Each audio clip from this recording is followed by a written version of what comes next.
भगवता पाणिनिना सूत्रद्वयमष्टाध्याय्यां प्रणीतम्। एकं सूत्रं प्रातिपदिकार्थलिंग परिमाण वचन मात्रे प्रथमा इति, द्वितीयं सूत्रं संबोधने चेति। प्रथमं सूत्रम् अस्माभिः समधीतं, द्वितीयं सूत्रमपि गतदिने आरब्धम्। सर्वादौ अस्यां मनोरमायां संबोधने चेति सूत्रस्य किं प्रयोजनम् इति प्रतिपादितम्। तत्र आशंका आसीत् पूर्वसूत्रेणैव संबोधनाधिक्येऽपि प्रथमा भवितुमर्हति, इदं सूत्रं किमर्थम्? अस्य प्रश्नस्य उत्तरं दत्तं दीक्षितेन। प्रातिपदिकार्थलिंग परिमाण वचन मात्रे प्रथमा इति सूत्रे मात्रग्रहणं कृतमस्ति। अतः मात्रग्रहणात् तदाधिक्ये प्रथमा न प्राप्नोति। प्रातिपदिकार्थ मात्रे प्रथमा अथवा प्रातिपदिकार्थापेक्षया यत्र लिंगमात्रं तत्र प्रथमा। अत्र तु प्रातिपदिकार्थः तदधिकं लिंगं लिंगाधिकं संबोधनं वर्तते। अतः संबोधनाधिक्ये पूर्वसूत्रेण प्रथमायाः अप्राप्तौ सत्याम् इदं सूत्रं भगवता पाणिनिना आरब्धं संबोधने चेति।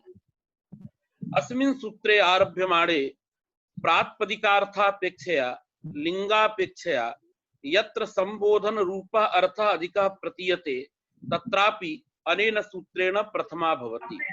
अतएव राम इत्युच्यमाने प्रातिपदिकार्थस्य लिंगस्य तदधिकस्य संबोधन रूपस्य अर्थस्यापि प्रतीतिर्जायते प्रथमान्तेन पदेन।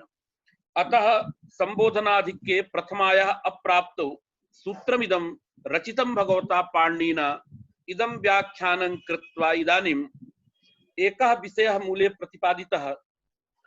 संबोधनं पदं यद् भवति तत्सर्वमपि संबोधन पदं क्रियायाम् अन्वेति। क्रियान्वयेन अयं लाभः अस्ति, एकवाक्यता जायते।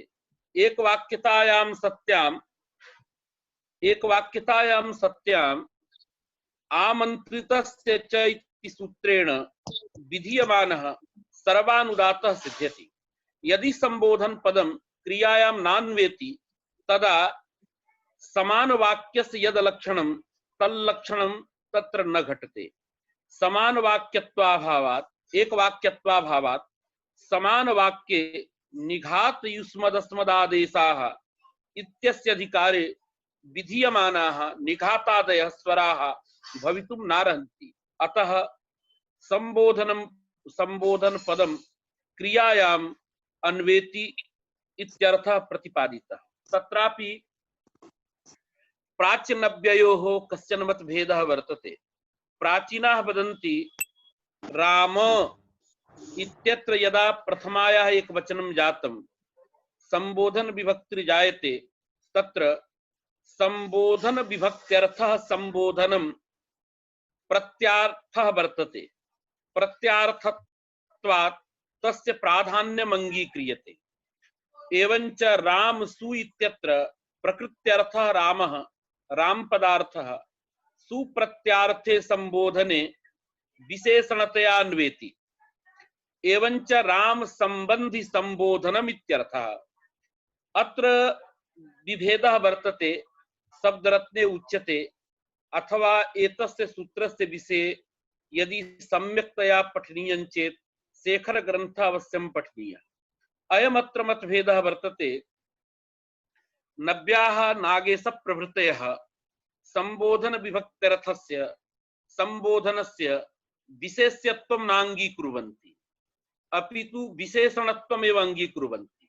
दीक्षित प्रभृतयः प्राचीनाः वैयाकरणाः संबोधन विभक्त्यर्थः यत्तावत् संबोधनं तस्य संबोधनस्य प्रकृत्यर्थं प्रति विशेष्यत्वम् आमनन्ति।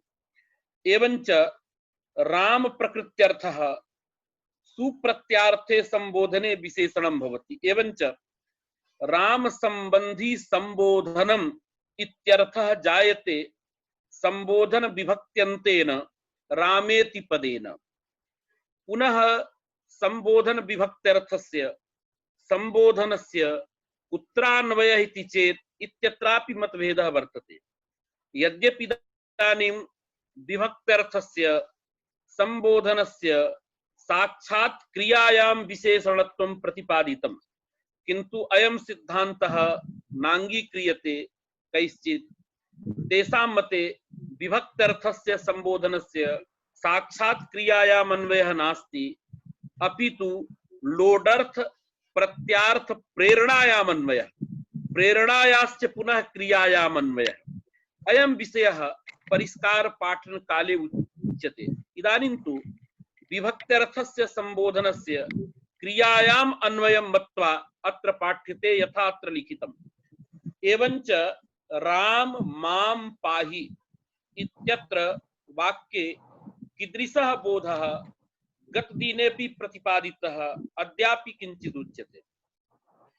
तत्र प्रकृत्यर्थस्य राम पदार्थस्य विभक्त्यर्थे संबोधने अन्वयः एवञ्च राम संबंधी संबोधनमित्यर्थः। पुनः विभक्त्यर्थः संबोधनं विषयता संबंधेन पाधात्वर्थ लक्षण क्रियायाम् अन्वेति। एवञ्च राम संबंधी संबोधन विषयः रक्षणं, लोडर्थः प्रेरणा, प्रेरणापि विषयता संबंधेन रक्षण क्रियायाम् अन्वेति। एवञ्च राम संबंधी संबोधन विषयः प्रेरणा विषयः पुनश्च मामिति कर्मवाचकं पदम्, तत्र अस्मदर्थः कर्मकारकं, तस्यापि रक्षण क्रियायां कर्मत्यान्वयः भवति। एवञ्च मत्कर्मकं रक्षणं। पाहि इत्युच्यमाने त्वमिति अध्याह्रियते युष्मदर्थस्य कर्ता, युष्मदर्थस्य तत्र अभेदेन तत्र लोडर्थ कर्तरि अन्वयः, तिङर्थे कर्तरि अन्वयः। एवञ्च अत्र बोधः भवति राम संबंधी संबोधन विषयः प्रेरणा विषयः मत्कर्मकं युष्मदर्था भिन्न कर्तृकं रक्षणं।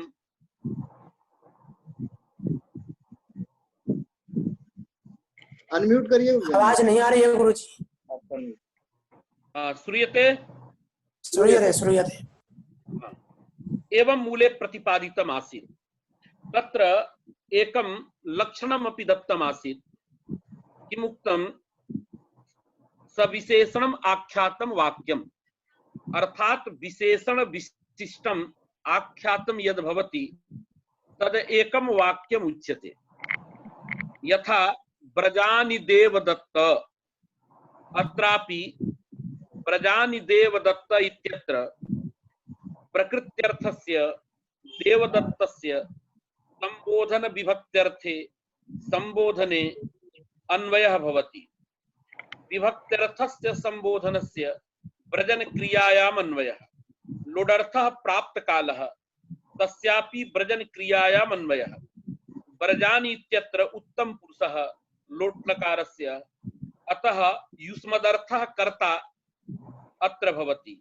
अतः तद्वाचकम् अहमिति पदम् अध्याह्रियते, तस्य कर्तृतया व्रजने अन्वयः। एवञ्च अत्र अर्थः भवति देवदत्त संबंधी संबोधन विषयः प्राप्तकालिकं मत्कर्मिकं मत्कर्तृकं व्रजनं गमनम् इत्याकारकः अत्र शाब्दबोधः जायते। इदानीं किं भवति? संबोधनं यदा व्रजानि इत्यत्र अन्वेति, व्रजानीति आख्यातं, तत्र विशेषणत्वं संबोधन पदस्य वर्तते। एवञ्च विशेषण सहितं व्रजानि देवदत्त इति एकं वाक्यं भवति, समान वाक्यं भवति। समान वाक्यत्वात् समान वाक्ये स्थितं आमंत्रित संज्ञकं पदं भवति देवदत्तेति पदम्। तच्च आमंत्रित पदं व्रजानीति तिङन्तात् पदात् परं वर्तते, अथ च पदं वर्तते, समान वाक्ये स्थितं वर्तते, आमंत्रित संज्ञकं वर्तते। अतः अष्टमाध्याये पठितेन आमंत्रितस्य च इति सूत्रेण देवदत्त इत्यत्र सर्वांशः अनुदातः विधीयते। यदि संबोधन पदम क्रियायां नान्वेति क्रियायाम अन्वया भावे पुंजराजोक्तम सविशेषणम आख्यातम इति वाक्य लक्षणम अत्र न घटते। एक वाक्यत्वम न भवेत्। एक वाक्यत्वाभावे समान वाक्य इत्यधिकृत्य विधीयमानस्य निघातस्य सिद्धिर अत्र न स्यात्। अतः अत्र आमंत्रितस्य च इति सूत्रेण सर्वानुदात सिद्ध्यर्थम एक वाक्यत्वम अपेक्षते। एक वाक्यत्वम समान वाक्यत्वम तदा एव संभवति यदा संबोधन पदम क्रियायाम अन्वेति उक्तंच वाक्यपदीये संबोधन पदम यच्च तत्क्रियायाम विशेषणम प्रजानि देवदत्तेति निघातो अत्र तथास्ति। इत्येवं प्रकारेण मूले एतावन्तः विषयाः गतदिने अस्माभिः प्रतिपादिताः भवद्भिश्च श्रुताः। इदानीं शब्दरत्न ग्रन्थमादाय कश्चन विचारः प्रवर्तते। तत्र मूले सविशेषणम् आख्यातम् इति यद् वाक्यलक्षणं प्रतिपादितं तस्यैव विस्तारः इदानीं क्रियते। शंका समाधानाभ्याम् आगतानां दोषाणां निराकरणं विधीयते। एवं अत्र शंका भवति, सविशेषणम् आख्यातम् इत्यस्य को अभिप्रायः? साक्षात् विशेषण सहितम् आख्यातम् एकं वाक्यम् अथवा साक्षात् परंपरया वा विशेषण सहितम् एकं वाक्यम् इति विकल्पः अत्र कृतः। तदा अत्र उत्तरं दीयते, साक्षात् विशेषण सहितत्वम् एक वाक्यत्वम् इति न, अपितु साक्षात् परंपरया उभयथापि विशेषण सहितम् आख्यातं वाक्यं भवति इति समर्थ सूत्रात् भाष्यात् प्रतीयते। समर्थः पदविधिः इति सूत्र पर्यालोचनेन एवं प्रतीयते, यथा साक्षात् विशेषण सहितस्य आख्यातस्य एक वाक्यत्वं तथैव परंपरयापि विशेषण सहितस्य आख्यातस्य वाक्यात् एक वाक्यत्वम् अंगीकार्यम्। कुतः इति चेत् अत्र इदानीं प्रतिपाद्यते, तदेव अत्र लिखितम्। अत्र पुंजराजः आख्यातं सविशेषणं वाक्यमिति वाक्यलक्षणं तत्रस्य क्रिया विशेषणत्वाभावे तत्र अस्य अर्थात् अस्य नाम संबोधन पदस्य क्रिया विशेषणत्वाभावे वाक्यत्वं न स्यात् इति। तथा सति किं भवेत्? समान वाक्ये इति प्रकृत्य अधिकृत्य विहितः निघातो न सिद्धेत्। अवगतम्? अयं विषयः उक्त एव इति भावः। इदानीं वस्तुतस्तु इति प्रतिपादितम्। वस्तुतः अत्र ग्रन्थः मूल ग्रन्थः सुस्पष्टतया नैव प्रतीयते। तदर्थं भैरवी ग्रन्थे तत्र दत्तं वर्तते। किं दत्तं? सविशेषणं साक्षात् परंपरया वा यद् विशेषणं तद्बोधक सहितम् एकं वाक्यमिति वक्तव्यम्। कुतः? एकं वाक्यमस्ति, किमस्ति? नद्याः यत् कुलं तत्र तिष्ठति।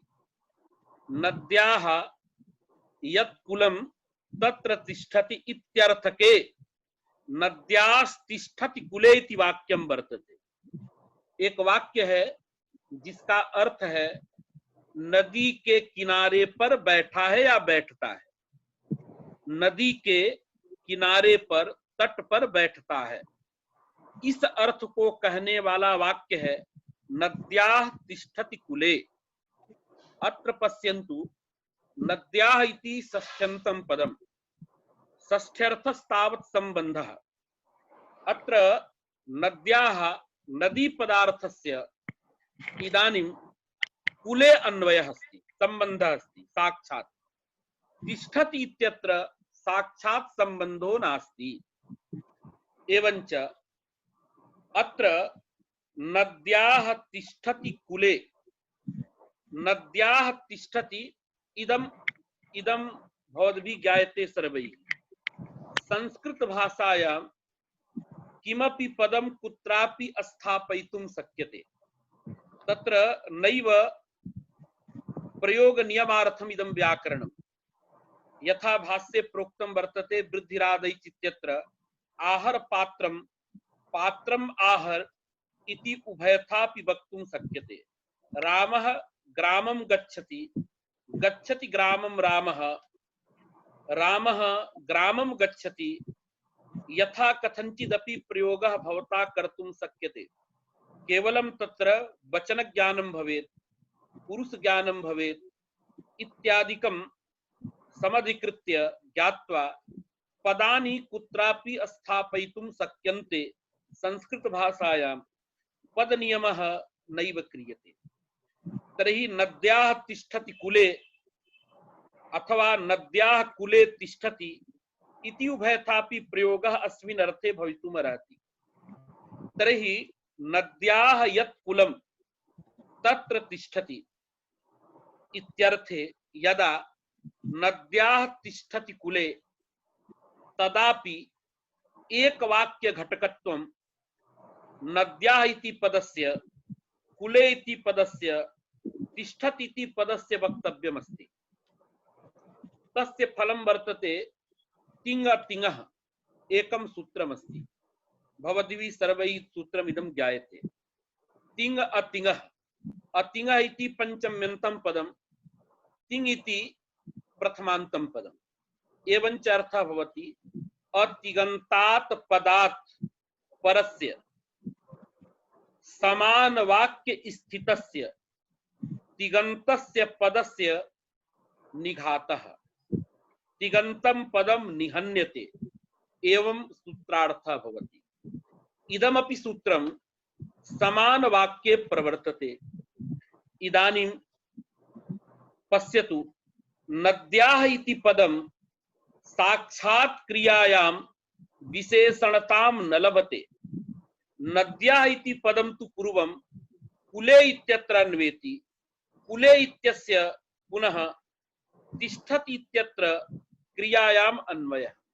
एवञ्च यदि साक्षात् विशेषण सहितत्वम् एकवाक्यत्वम् इति उच्यते तर्हि प्रकृतवाक्ये नद्याः इति पदस्य साक्षात् आख्यात विशेषणत्वं नास्ति। साक्षात् विशेषणत्वाभावे अत्र एकवाक्यत्वं न स्यात्। एकवाक्यत्वाभावे तिष्ठति इति पदस्य यस्तावत् निघातः भवति तस्य निघातस्य अत्र सिद्धिर्न भवेत्। भाष्यकृता च अत्र निघातः कृतः वर्तते।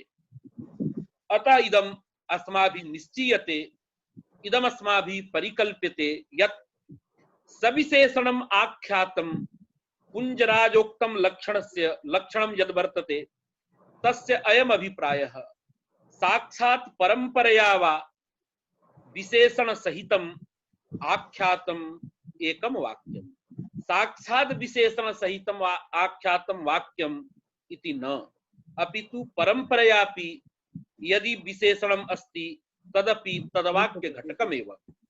अतः प्रकृते नद्या इति पदं परंपरया कौन बोल रहा है भाई बीच में? हेलो हेलो आ रही है आवाज गुरुजी आपकी? हाँ नहीं कोई बोल रहा है बीच में, पूछिए उनसे, कोई दिक्कत नहीं है।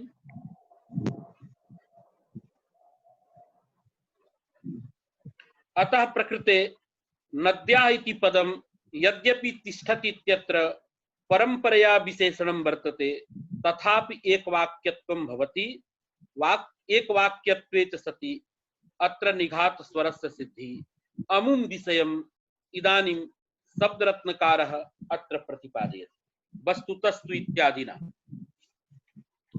अत्र पश्यतु वस्तुतस्तु एवं सति इत्यस्य अभिप्रायः वर्तते साक्षात् आख्यात विशेषणत्वम् एकवाक्यत्वं यदा अंगीक्रियते तदा नद्याः यत् कुलं तत्र तिष्ठति इत्याद्यर्थके नद्यास्तिष्ठति कुले इत्यादौ षष्ठ्यन्तस्य क्रियायां विशेषणत्वाभावात् इत्यस्य अभिप्रायः साक्षात् विशेषणत्वाभावात् तद्घटितस्य अर्थात नद्याः इति पदघटितस्य नद्याः तिष्ठति कुले इति वाक्यस्य एक वाक्यत्वं न स्यात्। एक वाक्यत्वानापत्तौ समर्थ सूत्र भाष्य सम्मत निघातस्य तत्र अनापत्तिः। अतः समर्थ पदविधीति सूत्रे नद्याः तिष्ठति कुले इत्यत्र भगवता भाष्यकृता तिष्ठति इति पदस्य निघातः कृतः वर्तते। सच निघातः अत्र न सिद्धेत, तथा सति अत्र भाष्य विरोधः भवति।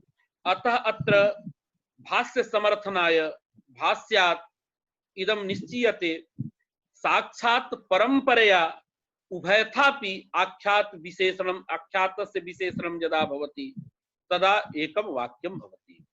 प्रकृते कुले इति पदं साक्षात् आख्यात विशेषणम, नद्याः इति कुले इत्येतद् द्वारा विशेषणम, अतः साक्षात् परंपरया विशेषण सहितम आख्यातम एकम वाक्यम। एवंच नद्याः तिष्ठति कुले इदम एकम वाक्यमस्ति।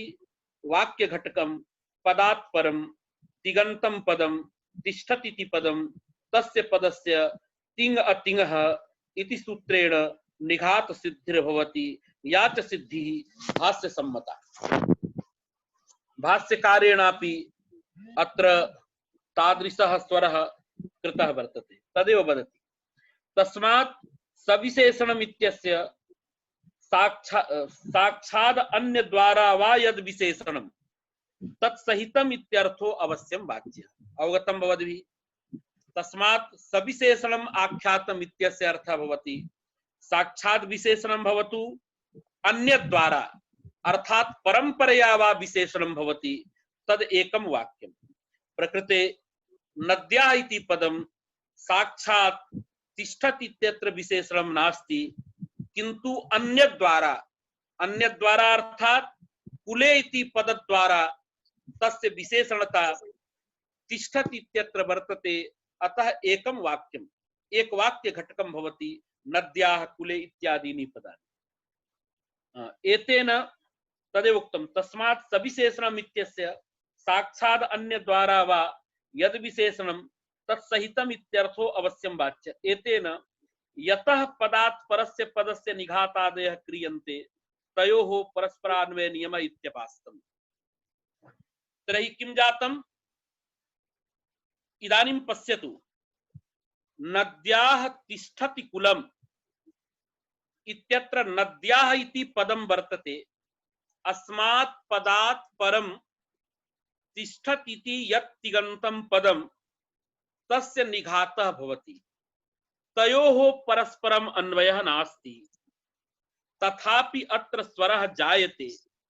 केचन वदन्ति ययोः परस्परम् अन्वयः अथवा ययोः परस्परम् अन्वयः नास्ति तस्मात् परस्य निघातादयः न विधीयन्ते एवं ब्रुवाणाः ते परास्ताः।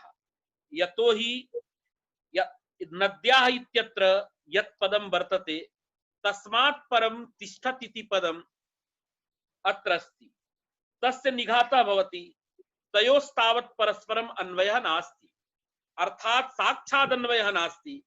साक्षात् अन्वयाभावेपि भाष्यकृता निघातः कृतः वर्तते।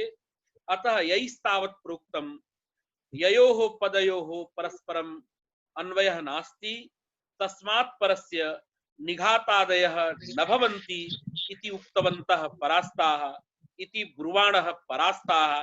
तयोः साक्षात् परस्परमन्वयः नावश्यकः। अन्यथा समर्थः पदविधि इति सूत्रे भाष्यकृता नद्याः तिष्ठति कुले अत्र यत् निघात रूपं कार्यं संपादितम् एकवाक्यत्वम् अंगीकृत्य तस्य भंगः स्यात्। अतः इदानीं सविशेषणम् आख्यातम् इति वाक्यलक्षणस्य इदमेव तात्पर्यम् अयमेव अभिप्रायः आयाति। साक्षात् परंपरया वा विशेषण सहितम् आख्यातम् एकं वाक्यम्। एवंच तत्र क्वचित् साक्षात् विशेषणत्वं क्वचित् परंपरया विशेषणत्वम् उभयत्रापि एकवाक्यत्वम् अंगीकृत्य निघातादयः स्वराः अन्यानि च कार्याणि तत्र जायन्ते। इदानीं शब्दरत्न ग्रन्थः एतावत् पर्यन्तं प्राचीनरीत्या व्याख्यातम्। अत्र नव्यानामपि किञ्चित् मतमत्र प्रदीयते। एतेन यतः पदात् परस्य पदस्य निघातादयः क्रियन्ते तयोः परस्परान्वय नियमः इत्यपास्तम्। वस्तुतो ब्रजानि देवदत्त इत्यादौ जानीहि शेषः तत्र ब्रजनस्य कर्मत्वेन देवदत्तस्य उद्देश्यत्वेन अन्वयात् न दोषः। अयं विषयः वस्तुतः प्रौढमनोरमायां शब्दरत्न ग्रन्थे अल्पैरेव शब्दैः किञ्चिदेव संकेतितम्। अतएव पुनः पुनः अस्माभिः उच्यते कथ्यते एतत् पठनाय अवश्यम् अत्र शेखर ग्रन्थः पठनीयः। अस्तु, तथापि यद्यत् किञ्चित् लिखितं तदहं वदामि पूर्वम्। तत्र एकः विषयः प्रोक्तः वर्तते शेखर ग्रन्थे, भवतापि अवगन्तव्यम्। पूर्वमुक्तं संबोधनम् अभिमुखीकरणम्, अभिमुखी भावानुकूल व्यापारः संबोधनम्। सच व्यापारः हे राम इत्यादि संबोधन विभक्त्यंत प्रयोगात्मकः व्यापारः भवति। अनन्तरम् उक्तं संबोधनस्य फलद्वयम् प्रवृत्तिः निवृत्तिश्च। यथा प्रवृत्तेरुदाहरणं हे राम मां पाहि, इदं प्रवृत्ते उदाहरणं कैश्चित् प्रदत्तम्। निवृत्तेः हे राम कलंजं मा भक्षय मा खादय इत्यादौ निवृत्तेरुदाहरणम् एवं क्वचित् दत्तम्। मूले तु लिखितं संबोधनस्य द्वे फले प्रवृत्तिः निवृत्तिश्च। यदा अस्माभिः संबोधनं क्रियते तदा तस्य क्वचित् प्रवृत्तिः कुतश्चित् निवृत्तिरिति जायते। अतः प्रवृत्तिः निवृत्तिः एतद्द्वयमपि सहैव भवति इति कस्यचित् अभिप्रायः। अस्तु, तर्हि प्रवृत्तिः निवृत्तिः एतद्द्वयं संबोधनस्य फलम्। पुनः शेखरे एकः विषयः प्रोक्तः, संबोधनं कुत्र कर्तुं शक्यते।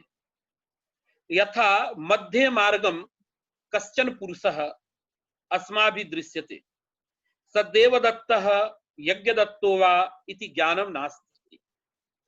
अतएव अस्माभिः देवदत्त एवं संबोधनं न क्रियते। तत्र पुरुषः इति ज्ञातः, पुरुषः दृश्यते, पुरुषत्वेन ज्ञानम् अस्ति। अतः हे पुरुष, अथवा रिक्शा चालकः यथा दृश्यते, हे रिक्शा चालक अत्र आगच्छतु एवं उच्यते, हे देवदत्त अत्र आगच्छ एवं नोच्यते। किमायातम्? यस्य कृते संबोधनं क्रियते स संबोध्यः।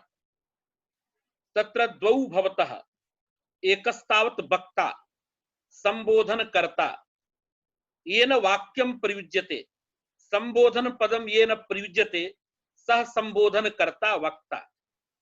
यस्य कृते भवति सः पुरुषः संबोध्यः, सा महिला संबोध्या। अवगतम्? अतः संबोध्यस्य जेन केनापि रूपेण संबोधनम् अस्माभिः भवद्भिः नावलोक्यते, अपितु यः संबोध्यः वर्तते तस्मिन् संबोध्ये संबोध्यता भवति। संबोध्यतावच्छेदकं तत्र किंचित् भवति। संबोध्यतावच्छेदकः कश्चन धर्मः भवति।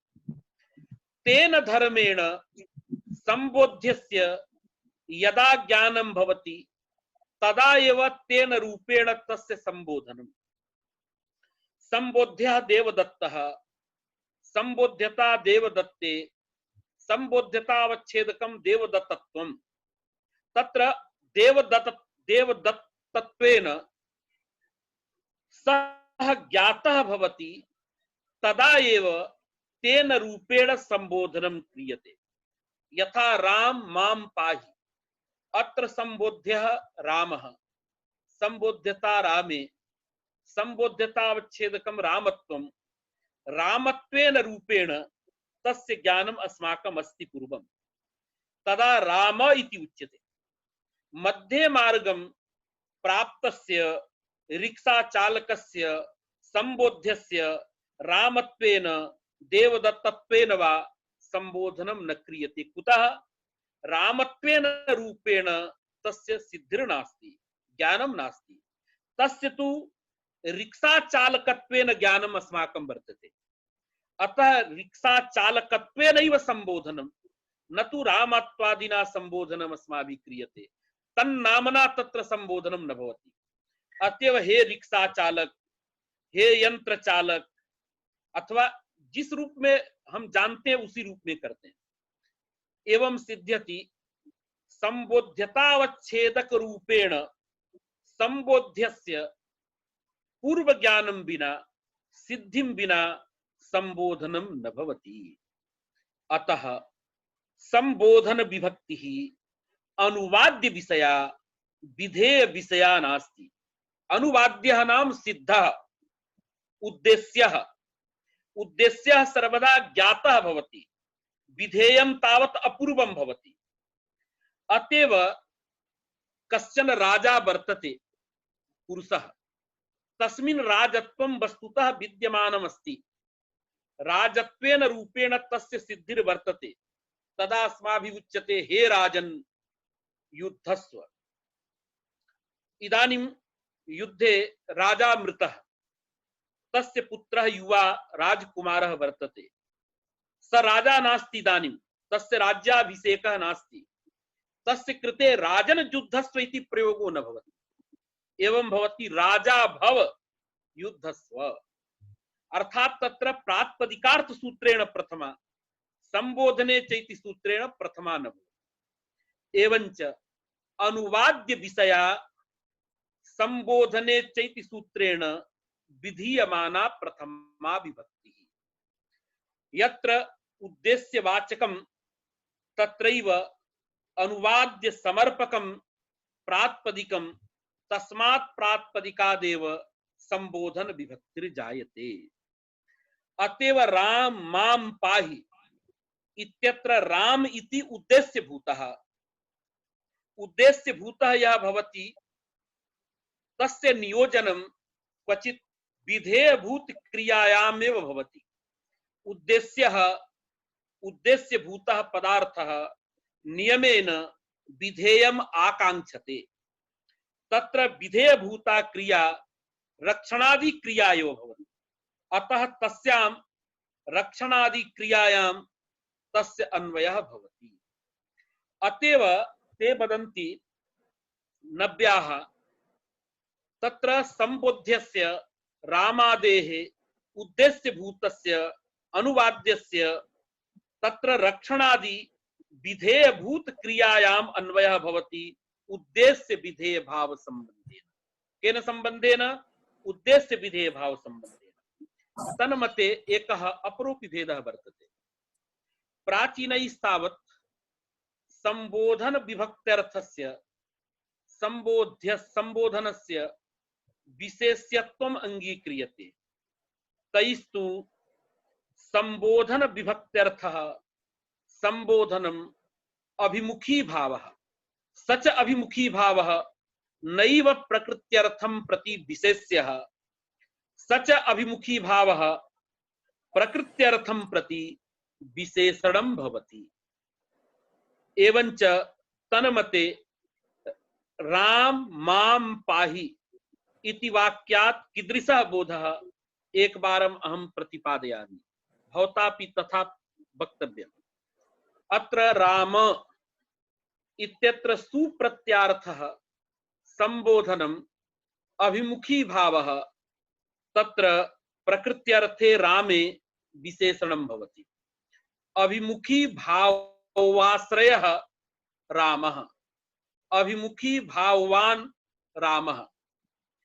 तस्य रामस्य पुनः प्रकृत्यर्थस्य उद्देश्य भूतस्य उद्देश्य विधेय भाव संबंधेन रक्षण क्रियायाम अन्वयः। इतरत् सर्वं प्राचीनवत् अत्रैव केवलं भेदः।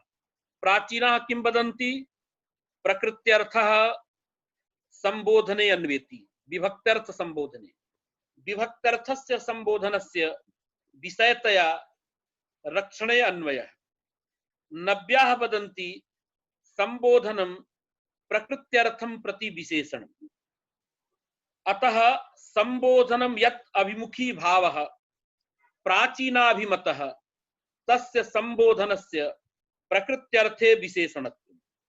प्रकृत्यर्थस्य उद्देश्य विधेय भाव संबंधेन पाधात्वर्थ रक्षण क्रियायाम् अन्वयः। एवञ्च अर्थः भवति अभिमुखी भावाश्रयः जह रामः तदुद्देश्यकं प्रेरणा विषयीभूतं मत्कर्मकं त्वत्कर्तृकं रक्षणम् इति बोधः जायते। अयमपि भेदः। प्राचां मते संबोधनम् अभिमुखी भावानुकूल व्यापारः, अभिमुखीकरणं विभक्तिवाच्यं संबोधनम्। नव्यानां मते संबोधन विभक्त्यर्थः नैव अभिमुखी भावानुकूल व्यापारः अपितु अभिमुखी भाव मात्रं संबोधनं विदुः। अयं विषयः भवद्भिः अवश्यं ध्येयः। प्राचां मते संबोधनम् अभिमुखी भावानुकूल व्यापारः, सच व्यापारः वक्तृनिष्ठः अभिप्राय विशेषः इच्छा विशेषः इति प्राचां संबोधनम्। नव्यानां विभक्त्यर्थ संबोधनं तु विभक्त्यर्थः संबोधनम् अभिमुखी भाव मात्रं न तु अभिमुखी भावानुकूल व्यापारः। पुनश्च नव्यानां मते यस्तावत् अभिमुखी भावः स अभिमुखी भावः प्रकृत्यर्थे विशेषणम्। प्राचां मते यत्तावत् संबोधनम् अभिमुखी भावानुकूल व्यापारः सच व्यापारः प्रकृत्यर्थं प्रति विशेष्यः। एवं भेदः वर्तते। यन्मते अर्थात प्राचां मते ब्रजानि देवदत्त इत्यत्र जानीहि इति क्रियापदस्य आवश्यकता नास्ति। अयं विषयः अमुम ग्रन्थं पठित्वा भवता सम्यक् अवगन्तुं न शक्यते यावत् पर्यन्तं परिष्कार ग्रन्थः न पठ्यते। अतः परिष्कारमपि अग्रे पाठयामि, किन्तु सामान्येन तु अवगन्तव्यमेव। अतः प्राचां मते जानीहि इति क्रियापदाध्यारस्य आवश्यकता नास्ति, किन्तु जेषां नये संबोधन विभक्तिः उद्देश्य विषया अनुवाद्य विषया तेषां मते उद्देश्यस्य संबोध्यस्य अनुवाद्यस्य विधेयभूत क्रियायामेव अन्वयः वक्तव्यः। तदा तु जानीहि इति क्रियापदं विना अत्र संबोधन विभक्तेः सार्थकता नास्ति। कुतः? पश्यतु, देवदत्त अहं ब्रजामि। अत्र ब्रजनं तु देवदत्तस्य कृते नास्ति। हे देवदत्त अहं ब्रजामि इत्यनेन देवदत्तस्य को अभिप्रायः? अतएव ते वदन्ति अत्र ब्रजामि इति विधेयभूता क्रिया नास्ति। अतः विधेयभूता क्रिया काचिद अवश्यम आनेया संबोधन विभक्ति सार्थक्याय, अन्यथा संबोधन विभक्तेः नैरर्थक्यं स्यात्। अतः जानीहि इति क्रियापदम् इदानीं सार्थक्यम्। हे देवदत्त त्वं जानीहि, हे देवदत्त तुम जानो। अब यहां देवदत्त जो उद्देश्य है उसको विधेय मिल गया, कुछ करणीय मिल गया। उसको क्या करना है? जानना है। क्या जानना है? कि अहम ब्रजानी, मेरे जाने का समय हो गया है, यह तुम जानो। यदि जानीहि इति क्रियापदम न स्यात् तदा एतावन मात्रम बोधः हे देवदत्त अहम ब्रजामि। हे देवदत्त मैं जा रहा हूं। तो मैं जा रहा हूं, इससे देवदत्त को क्या करना है? तो देवदत्त को करणीय तब मिलेगा जब आगे कोई क्रियापद लाएंगे, विधेयभूत क्रियापद लाएंगे। अतएव नव्याः वदन्ति अत्र जानीहीति क्रियापदम आनेयम्। यदा क्रियापदम आनीयते तदा देवदत्तस्य संबोध्यस्य उद्देश्यस्य विधेयभूत क्रियायाम् अन्वयः जायते संपद्यते। बोध प्रक्रिया का वर्तते। कथम वा बोधः? अस्मिन् नये बोधः भवति तत्र संबोधन विभक्त्यर्थः संबोधनम् अभिमुखी भावः प्रकृत्यर्थे रामे देवदत्ते वा विशेषणं भवति। एवञ्च अभिमुखी भावाश्रयः देवदत्तः। तस्य देवदत्तस्य इदानीं व्रजन क्रियायाम् अन्वयः नहीं, तस्य देवदत्तस्य व्रजन क्रियायाम् अन्वयः नास्ति। जानीहि इत्यत्र ज्ञाने अन्वयः, उद्देश्य विधेय भाव संबंधी। एवञ्च अभिमुखी भावाश्रय देवदत्तो उद्देश्यकं ज्ञानम्। पुनः जानीहि इत्यत्र लोडर्थः प्रेरणा। प्रेरणा तावत् विषयतया ज्ञाने अन्वेति। एवञ्च अभिमुखी भावाश्रयः यः देवदत्तः तदुद्देश्यकं प्रेरणा विषयीभूतं ज्ञानम्। पुनः जानीहि इत्यत्र मध्यम पुरुषः, तत्र कर्तरि प्रयोगः, अतः युष्मदर्थः इति कर्ता वर्तते, अतः युष्मदर्थः कर्ता इति लभ्यते। एवञ्च अर्थः भवति त्वत्कर्तृकम्। अभिमुखी भावाश्रय देवदत्त उद्देश्यकम् त्वत्कर्तृकम् प्रेरणा विषयीभूतं ज्ञानम्।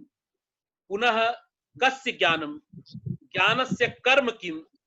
तदा व्रजानि इति पदेन उपस्थापितं व्रजनं कर्मतया ज्ञाने अन्वेति। तस्मिन् च व्रजने प्राप्त कालस्य अन्वयः। एवञ्च एवं भवति प्राप्तकालिक गमन कर्मकं ज्ञानम्। आहत्य शाब्दबोधः सर्वैः अवश्यं रिकॉर्ड करणीयं, लेखनीयं वा। अभिमुखी भावाश्रय देवदत्तोद्देश्यकं प्रेरणा विषयीभूतं त्वत्कर्तृकं पुनः मत्कर्तृक प्राप्तकालिक गमन कर्मकं ज्ञानम्। एवं विधः व्रजानि देवदत्त इत्यत्र जानीहि क्रियापदम् अध्याहृत्य नव्यैः शाब्दबोधः क्रियते। प्राचीनानां मते तु जानीहि क्रियापदस्य अध्याहारस्य आवश्यकता नास्ति। एतत् सर्वम् अत्र केवलं मूलग्रन्थात् वस्तुतः सुस्पष्टतया भवद्भिः अवगन्तुं नैव शक्यते, दृढो मे विश्वासः। एतदर्थम् ईदृशे स्थले अवश्यमेव परिष्कारः अस्माभिः पठनीयः।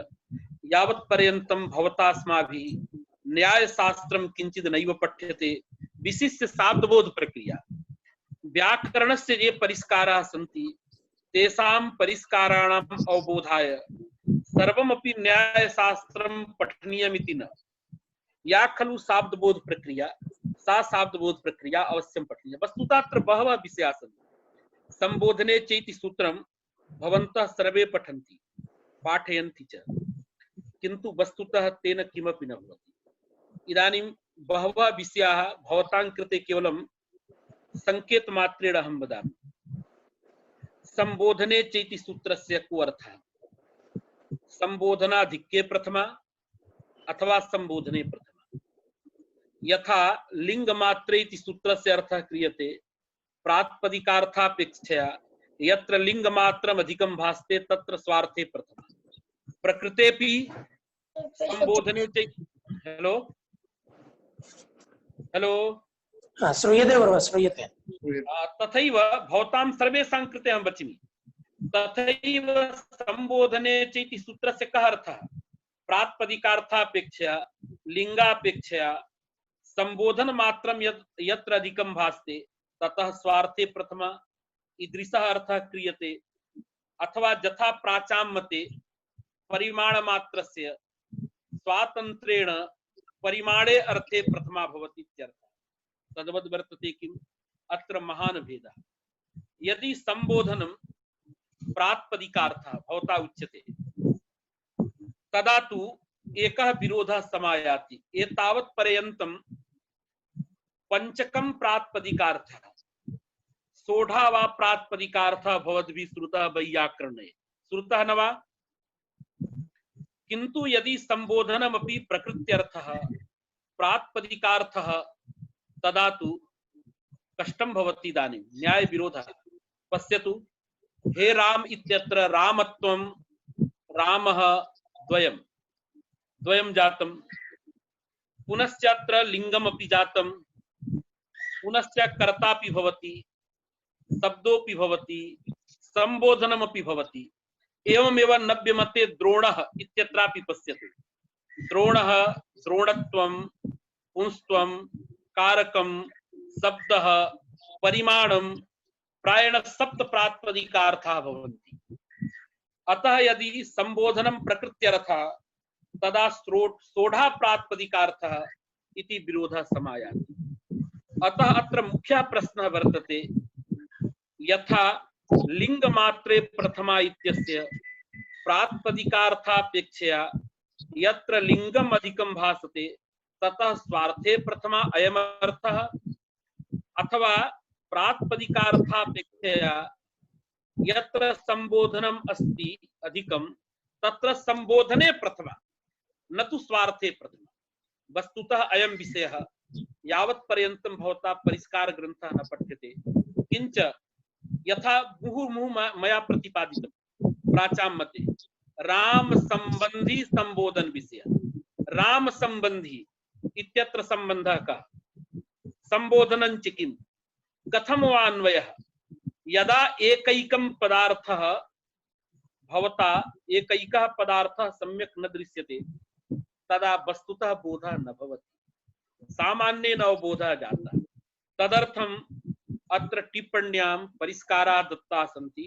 यदा कथंचित् भवता उच्यते तदा वयं परिष्कारम् अवश्यं पाठयामः। सामान्येन तत्र अस्माभिः अत्र यावद् लिखितं तावत् उक्तम्। अस्तु, अग्रे चलामः। किम् गुरुः कश्चन प्रश्नः वदतु। अत्र किं प्राचीनानां मते संबोधनम् अनुवाद विषयः नास्ति किम्? अस्ति नास्ति किमपि नोक्तं तैः, किमपि लिखितं तदा एव संशयः।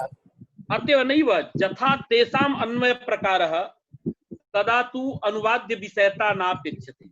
अतएव अहं वच्मि यावत् पर्यन्तं वस्तुतः अभिमुखीकरणम् अभिमुखी भावानुकूल व्यापारः न ज्ञायते चेत् तावत् पर्यन्तं भवद्भिः अवगन्तुं न शक्यते। अतः अनुवाद्य विषयत्वम् अस्ति नास्ति इति विषये ते मौनम् आकलयन्ति। तेन भाति तत्र विधेयवाचक क्रियां विनापि तेषां मते अर्थसंगतिर्भवति, यथा अन्वय प्रकारः तैः प्रोक्तः वर्तते। एवमस्ति। तर्हि तेषां मते तु यो हि राजा नास्ति तं प्रति अपि हे राजन् युध्यस्व इति प्रयोगः साधुरेव मन्यते। तन्न पृच्छामि। तत्र वस्तुतः एवम् अस्ति, एवं प्रयोगः न भवति। मया इदमेव वक्तव्यमस्ति, तत्र उद्देश्यवाचकात् तत्र प्रथमा भवति संबोधन प्रथमा, किंतु विधेयभूत क्रिया अपेक्षते नावापेक्षते इत्यत्र कथनं वर्तते। यः राजा नास्ति तस्य कृते हे राजन् इति न वदति कश्चनपि, न वा प्राचीनः न वा नव्यः, किंतु यान भेदः तन्मते नियमेन विधेयभूता क्रिया अपेक्षते नव्यानां मते। अत्र विधेयवाचकं पदं नास्ति तदापि अन्वय संगति। वस्तुतः अनुवाद विषयत्वं नवा विषयत्वम् इति किमपि तैः न प्रोच्यते। अत्र ग्रन्थः तेषाम् अस्त्येव, भवता दृश्यते एव। यद्यपि यः राजा नास्ति तस्य कृते हे राजन् इति न कोऽपि वदति। भावी संज्ञा विज्ञानात् कर्तुं शक्यते। एवं भवति क्वचित् लोके प्रयोगः, यः इदानीं नास्ति तथा उच्यते चेत् तदा तु ज्ञानं जातमेव। यदा भावी संज्ञा विज्ञानम् आश्रियते तत्तु नव्यानामपि इष्टमेव। तस्य सिद्धि सिद्धि मत्वा एव प्रयोगः भवति भावी संज्ञा विज्ञाने न तु असिद्धि मत्वा। पुनः अत्र एका जिज्ञासा इतोपि अस्ति। अभिमुखी मात्रं संबोधनम् अभिमुखी भावानुकूल व्यापारः अनयोः कः विशेषः अनेन किम् आयाति अत्र? तदेव वच्मि, तदर्थं किं कर्तव्यं भवता अत्र परिष्कारग्रन्थः देतव्यः, अन्यथा ज्ञानं न भवति। अस्माभिः उच्यते अभिमुखी भावानुकूल व्यापारः इत्यस्य अभिमुखी भाव विषयिणी इच्छा। तर्हि यथा रामः अभिमुखी भवति, अभिमुखी भवतु रामः इति इच्छा कुत्र वर्तते? वक्तरि वर्तते न वा? एवं। अतः वक्तरि जा इच्छा, सा इच्छा एव अभिमुखी भावानुकूल व्यापारः।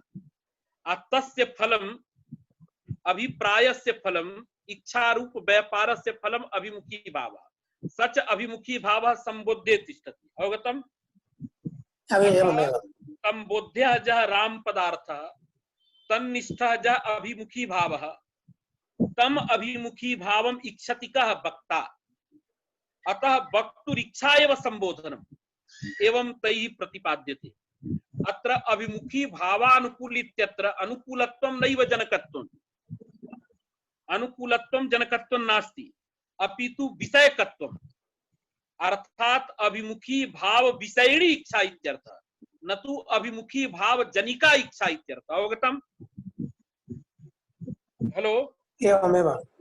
अतः बहवः विषयाः सन्ति। श्रूयते श्रूयते। अतः अत्र यावत् पर्यन्तं परिष्कारः न पठ्यते तावत् पर्यन्तं सम्यक् अवबोधः भवितुं नार्हति। और अतः यस्मिन् कस्मिन् दिने इदमपि अवश्यं भवेत्। अस्तु, अग्रे चलामः तर्हि। यो हि अनुवाद्यो भवति सः उद्देश्य भवति इति नियमः अस्ति किम्? अस्ति एव। अनुवाद्यः स एव भवति यः पूर्वं ज्ञातं भवति। अवगतम्? उद्देश्योऽपि तथा एव। एवमेव। तथा एव। तर्हि इदं सूत्रम् इदानीं पूर्णतां याति। अग्रे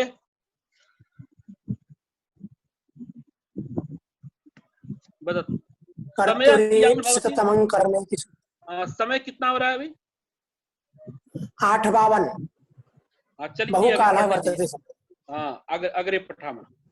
इदानीं सूत्रमस्ति कर्म संज्ञा विधायकं कर्तुरीप्सितमं कर्म।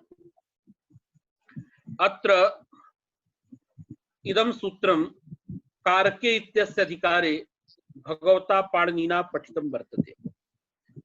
अतः कारकाधिकारीयम् इदं सूत्रं कर्म संज्ञा विधायकेषु अन्यतमं सूत्रं कर्तुरीप्सितमं कर्मेति वर्तते। अत्र सूत्रे त्रीणि पदानि सन्ति।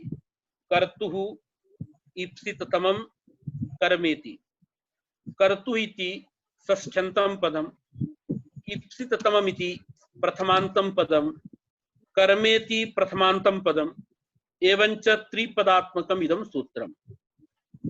अत्र कारकेति सूत्रम् अधिक्रियते यदा कारक इति संज्ञाधिकारः तदा कारके इत्यत्र या सप्तमी सा प्रथमार्थे वर्तते।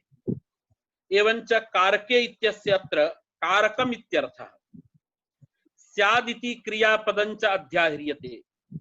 एवञ्च कर्तुः ईप्सिततमं कारकं कर्म संज्ञं स्यात्। वृत्तौ क्रियया इति उक्तम्।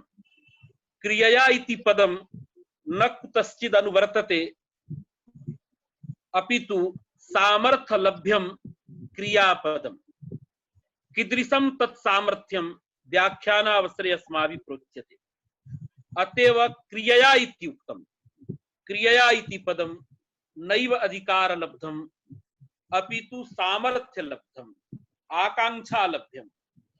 तत्र कर्तुरिति पदादेव क्रियया इति लभ्यते। अतः कर्तुः ईप्सिततमं कारकं कर्म संज्ञं भवति इति वृत्तौ लिखितं वर्तते।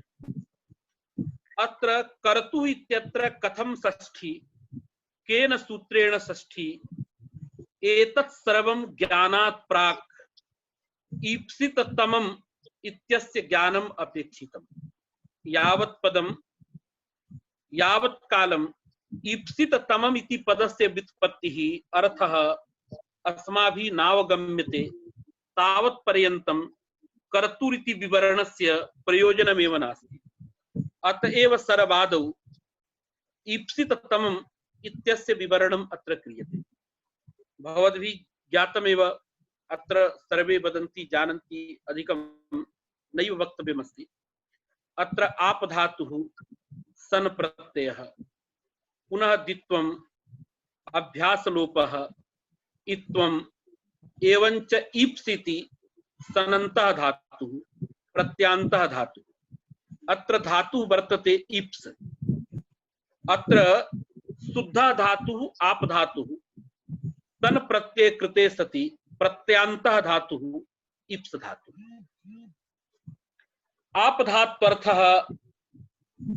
आपधात्वर्थस्तावत् संबन्धः इति भवद्भिः सर्वैर्ज्ञायते एव। अत्र आपधातुना यदा संबन्धः उच्यते तदा स संबन्धः क्रियारूपः इति अवगन्तव्यम्। यद्यपि संबन्धः भवता उच्यते, किन्तु राज्ञः पुरुषः इत्यत्र षष्ठ्या यस्तावत् संबन्धः प्रतीयते। हेलो, श्रूयते? श्रूयते। अतः एवमेव रामस्य संबन्धः अस्ति। संबन्धः इति पदेन यदा संबन्धः उच्यते, षष्ठ्या वा संबन्धः उच्यते, धातुना यदा संबन्धः उच्यते, धातुना संबन्धः यदा निगद्यते तदा क्रियारूपत्वेनैव निगद्यते। इदम् अवगन्तव्यम्।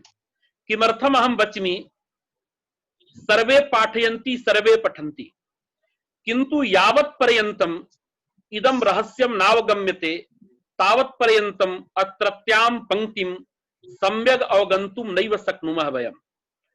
अतः सम्बन्धः अस्ति, आपधात्वर्थः सम्बन्धः इत्यत्र विचिकित्सा नास्ति, किन्तु सच सम्बन्धः क्रियारूपः।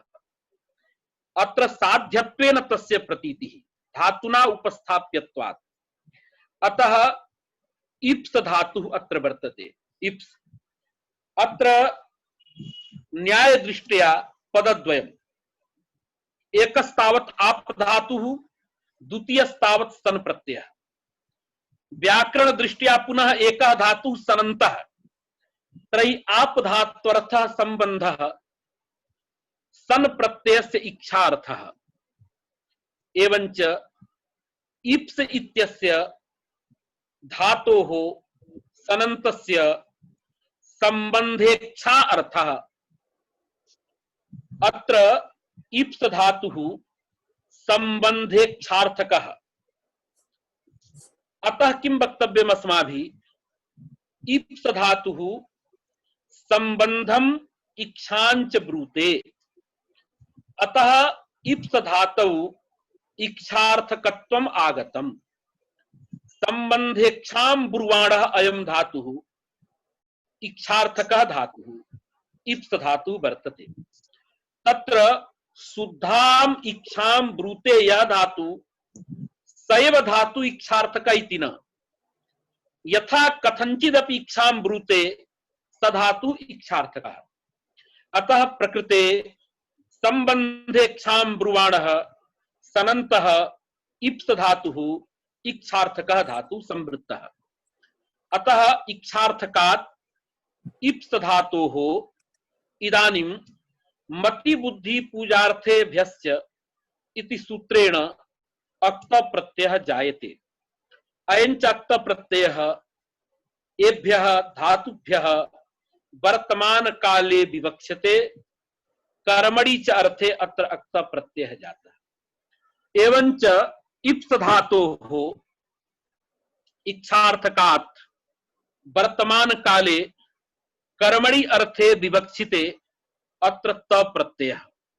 एवञ्च इप्स त प्रत्ययः मेलने सति इप्सित शब्दः साधुतां याति।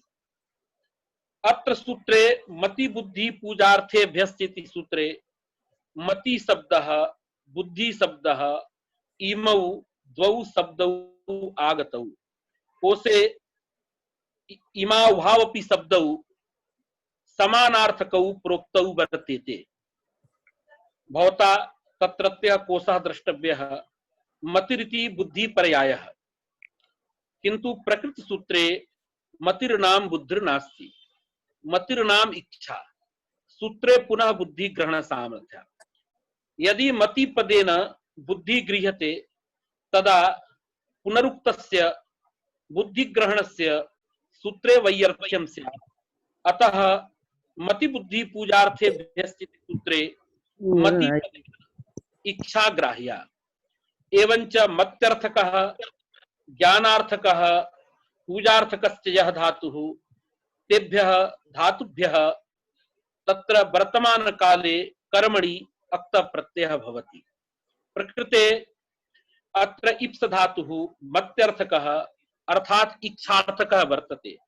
तस्मात् इच्छार्थकात् इप्स धातोः कर्मणि त प्रत्यये कृते सति इप्सित शब्दः सिद्धः।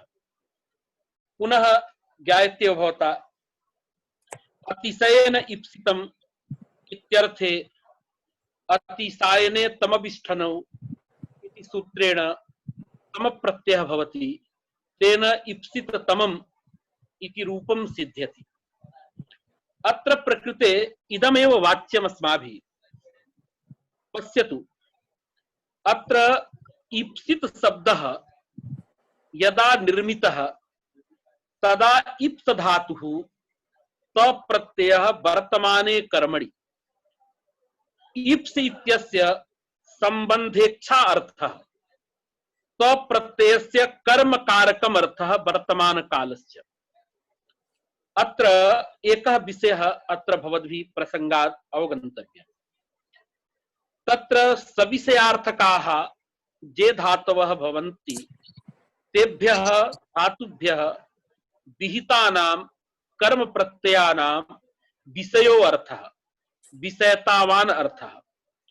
सविषयार्थकाः धातवः के भवन्ति इति भवतां ज्ञानमस्ति। सविषयार्थकाः त्रयः पदार्थाः वस्तुतः भवन्ति, ज्ञानम् इच्छा कृति। अतः ज्ञानार्थकः धातुर्भवेत्, इच्छार्थकः वा धातुर्भवेत्, अथवा कृत्यर्थकः यत्नार्थकः धातुर्भवेत्। तेभ्यः धातुभ्यः विहितानां कर्म प्रत्ययानां विषयो अर्थः भवति।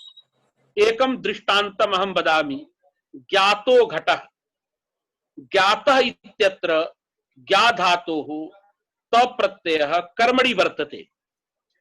तर्हि कर्मणि विहितस्य तप्रत्ययस्य कः अर्थः? विषयः। ज्ञातः घटः नाम ज्ञान विषयः घटः। इष्टः घटः इत्यस्य इच्छा विषयः। कृतः कटः कृति विषयः कटः। अतः विषयार्थकाः त्रयः पदार्थाः लोके भवन्ति, ज्ञानम् इच्छा कृतिः। अतः एतदर्थकेभ्यः धातुभ्यः विहितानां कर्म प्रत्ययानां विषय एव अर्थः भवति सर्वत्र।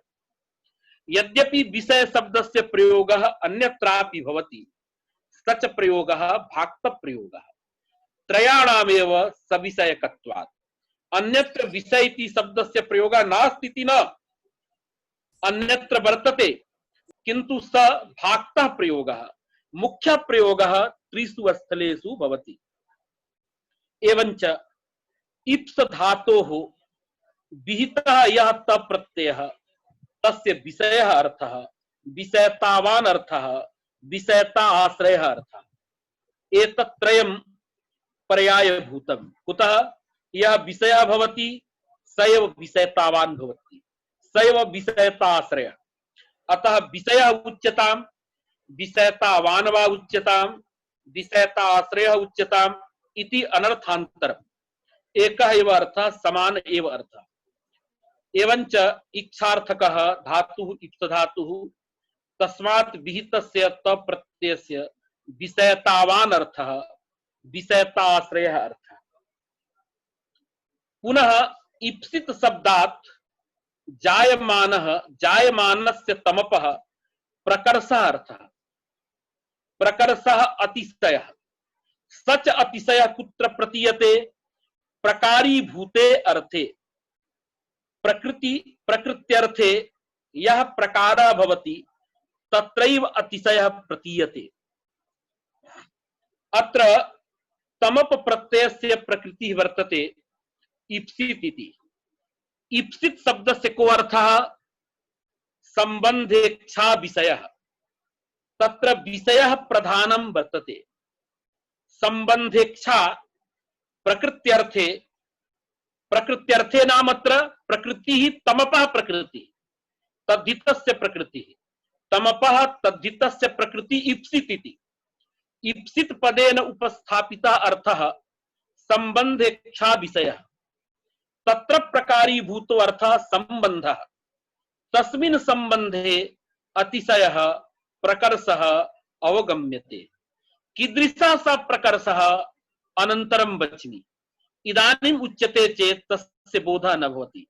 यदा परिष्कारः इदानीं किञ्चित् क्रियते मया तदा तमपः प्रकर्षः अर्थः सच प्रकर्षः आप धात्वर्थे संबंधे प्रतीयते। कीदृशः प्रकर्षः परिष्कार काले सर्वं विव्रियते। इदम् इदानीम् आयातम् अत्र इप्स धातुः तस्मात् त प्रत्ययः कर्मणि अतः कर्म कारकम् उक्तं भवति। कर्ता इदानीम् अनुक्तः। अनुक्तः कर्ता यदा भवति तदा का विभक्तिः? अत्र कर्ता कः वर्तते? कर्तृपदार्थः। अत्र कर्ता एव कर्ता। पश्यतु अत्र कर्तृपदेन प्रतीयमानः यः अर्थः स एव अर्थः कर्ता। कस्य कर्ता? इप्स धात्वर्थ क्रियायाः कर्ता। अत्र बहूनां भ्रान्तिः। अतः सुस्पष्टतया इदम् अवगन्तव्यम्। अत्र कर्तृपदेन उच्यमानः यः कर्ता स एव कर्ता। कस्य कर्ता? अत्र इप्स धात्वर्थ क्रियायाः कर्ता। किन्तु स कर्ता इदानीं तप्रत्ययेन अनुक्तः। यतो हि इप्सित शब्दे यस्तावत् तप्रत्ययः विहितः मतिबुद्धि पूजार्थेभ्यश्चिति सूत्रेण स प्रत्ययः कर्मणि कारके कर्मणः उक्तत्वेपि कर्तु अनुक्तत्वात्। अतः अनुक्ते कर्तरि इदानीं सर्वादौ कर्तृकरणयोस्तृतीया इति सूत्रेण तृतीया प्राप्ता। ताम तृतीयां प्रबाध्य कर्तृकर्मणोः कृतीति सूत्रेण अत्र षष्ठी प्राप्ता कर्तृशब्दात्। पुनः तामपि षष्ठीं बाधते नलोकाव्य निष्ठा खल तत्त्रीणाम्। अत्र निष्ठा प्रत्यय वर्तते तज्जोगे कर्तरि कर्मणि वा षष्ठी न भवति इति निषेधति प्रतिषेधति नलोकाव्य निष्ठा खलर्थ त्रीणाम् इति सूत्रम्। अतः षष्ठ्या प्रतिषेधः प्राप्तः। पुनः इदानीं तृतीया प्राप्ता। किन्तु प्रतिप्रसवः एकः वर्तते अक्तस्य च वर्तमाने। वर्तमाने यः अक्तः प्रत्ययः तदन्तोपस्थाप्या या क्रिया तन्निरूपितम् अनुक्तं कर्तृत्वं तद विशिष्टार्थवाचकात् प्रातिपदिकात् षष्ठी। अतः क्रमेण इदम् अवगन्तव्यम्। पूर्वं कर्तृकरणयोस्तृतीया इति सूत्रेण तृतीया प्राप्ता। तां प्रबाध्य कर्तृकर्मणोः कृति इति सूत्रेण षष्ठी प्राप्ता। तां षष्ठीं प्रबाध्य न लोकावेति निषेधः प्राप्तः। किन्तु अत्र इप्सित शब्दे अप्रत्ययः मतिबुद्धि पूजार्थेभ्यश्चिति सूत्रेण वर्तमाने काले विहितः। अतः वर्तमानार्थकः तः प्रत्ययः। अतः तज्जोगे अक्तस्य च वर्तमाने इति सूत्रेण अनुक्त कर्तृवाचकात् कर्तृति प्रातिपदिकात् अत्र कर्तरि अर्थे ङस् विभक्तिर् जाता। एवंच कर्तु इत्यत्र अत्र बहव्यः भ्रान्तयः सन्ति। ताः सर्वाः अपि भ्रान्तयः गच्छन्ति। कुतः? अत्र सूक्ष्म दृष्ट्या अस्माभिः एकैकमपि पदं विचारणीयम्। अतः इदानीं किम् उक्तं मया एतावत्पर्यन्तम्?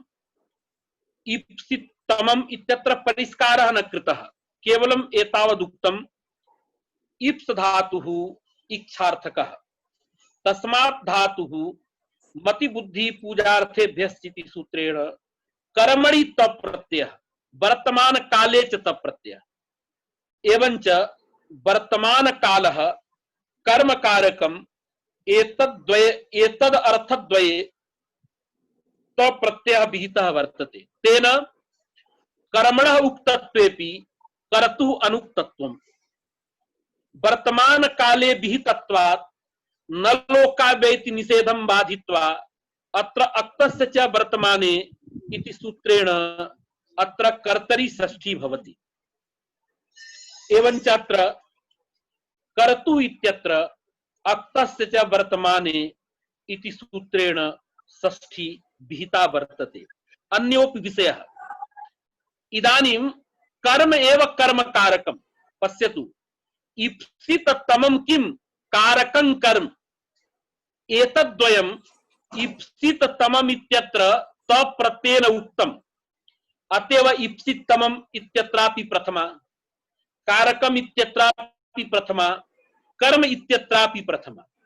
किंतु कर्तुः इत्यत्र यः कर्तृपदार्थः स एव कर्तृपदार्थः संबंधेच्छायाः कर्ता, इप्स धात्वर्थ क्रियायाः कर्ता, सच कर्ता ईप्सित शब्द घटकेन तप् प्रत्ययेन अनुक्तः। अनुक्तत्वात् तद्वाचकात् कर्तृप्रातिपदिकात् इदानीं तत्र किं भवति? अक्तस्य च वर्तमाने इति सूत्रेण अत्र षष्ठी भवति। एवञ्च कर्तुः इति षष्ठ्यन्तं पदम्। अत्र च षष्ठी नैव शेष षष्ठी अपितु कर्तरि षष्ठी। गुरुजी म्यूट हो गए हैं आप।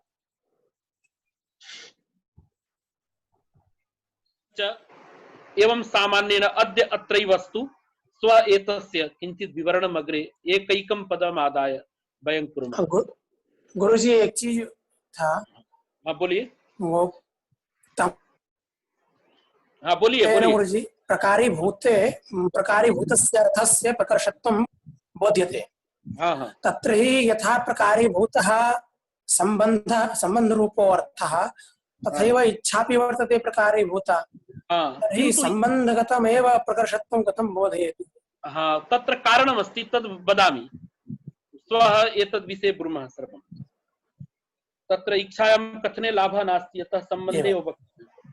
अत्र महान् विषयः, अतएव इदानीम् अत्रैव विरमतु। एकैकं पदमादाय अग्रे उच्यते। पूर्वं तु वस्तुतः अत्र पदेषु भ्रान्ति गच्छेत्। यतो हि कर्ता कस्य कर्ता, कं प्रति स एव कर्ता उक्तः, कां क्रियां प्रति स एव कर्ता अनुक्तः। एतत् सर्वं पूर्वं कर्तृपदमादाय उच्यते, अनन्तरम् इप्सित पदमादाय पुनः प्रकर्षादि। अस्तु तर्हि सर्वेभ्यो नमो नमः। माताजी प्रणाम। नमो नमः। बेटा कल्याणमस्तु। जी माताजी, जी माताजी। नमस्ते माताजी। नमस्ते बेटा। और कल से सब लोग 8 बजे ही जुड़ेंगे अब, क्योंकि ऑफिस सब खुल गए, हम लोग को भी दिन में जाना पड़ता है। ठीक। अस्तु।